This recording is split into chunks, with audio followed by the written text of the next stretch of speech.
پرون مې 80 روپۍ مزدوري کړې، نن مې 50 روپۍ مزدوري کړې.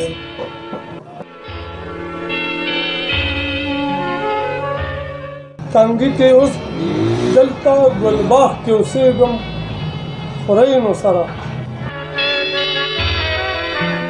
خپل کور زما خټکلي کې دی، همدغسې صرف د قلا دیوال پوخ دی، دننه پکې کمره جوړول غواړي، زما وس نه کېږي. کار روزګار مې دلته پلان غار پاډه کې ګل باچا مخې ته ناست یم، پالش کومه.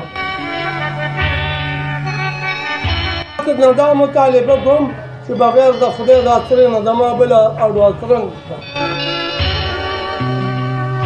او لکه هېڅ هم نشته، بغیر د خدای نه مې د مدد کولو هېڅ حکم نشته.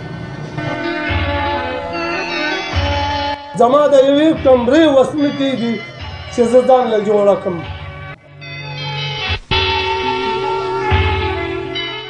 لکه د دې خې ګردې او د سینې یوه هم را سره نشته.